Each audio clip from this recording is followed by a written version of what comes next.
ఒక్కసారి కార్పొరేటర్గా ఎమ్మెల్యేగా గెలిస్తేనే వందల కోట్ల రూపాయలు సంపాదించుకోవడం, బినామీ పేర్లతో వేల కోట్ల ఆస్తులు కూడబెట్టుకునే రోజులివి.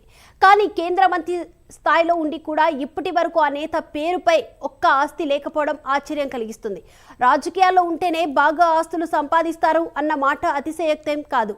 ఆ నేత మాత్రం సుదీర్ఘకాలం పాలిటిక్స్లో ఉన్నప్పటికీ సొంతిల్లు లేకుండానే ఉన్నారు. అయితే ఎట్టకేలకు తన సొంతింటి కలను నెరవేర్చుకున్నారు ఆ నేత. మరి ఆయన ఎవరో కూడా తెలుసుకుందాం.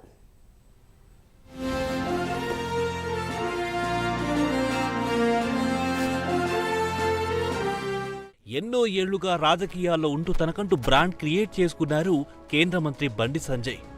తెలంగాణలో ప్రభుత్వాన్ని ప్రశ్నించేందుకు ప్రజల తరపున పోరాడారు. కార్పొరేటర్గా, ఎంపీగా సేవలందించారు. సుదీర్ఘకాలంగా రాజకీయాల్లో ఉన్నప్పటికీ తనకంటూ ఒక ఆస్తి కూడా లేకపోవడం ఆశ్చర్యం కలిగిస్తుంది. చిన్న చిన్న పదవుల్లో ఉండే నేతలు కోట్ల రూపాయలు సంపాదించుకుంటూ ఉంటుంటే ఈయనకు సొంత ఇల్లు కూడా లేదు.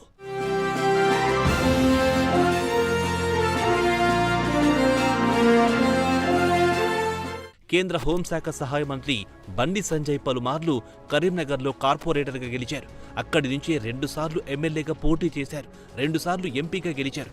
ఈసారి కేంద్ర హోంశాఖ సహాయ మంత్రి అయ్యారు.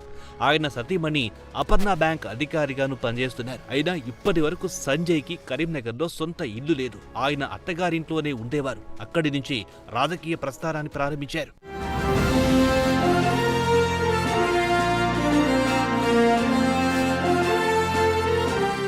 అయితే ఇన్నాళ్లకు ఆయనకు సొంతిల్లు తీసుకోవాలనే ఆలోచన వచ్చింది. చైతన్యపురిలోని తన కార్యాలయం సమీపంలో ఓ ఇంటిని 98 లక్షల రూపాయలకు కొనుగోలు చేశారు. తన భార్య అపర్ణ పేరుపై 85 లక్షల రూపాయల బ్యాంక్ నుంచి రుణం తీసుకున్నారు.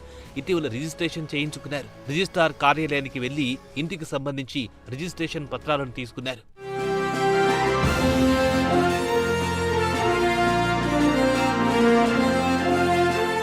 మరోవైపు తొలిసారి చిన్నింటిని కొనుగోలు చేసిన బండి సంజయ్ ఎంపీ కార్యాలయానికి వచ్చిన నాయకులు, కార్యకర్తలకు ఆ ఇంటిని చూపించారు. దీంతో కార్యకర్తలు సంతోషం వ్యక్తం చేశారు.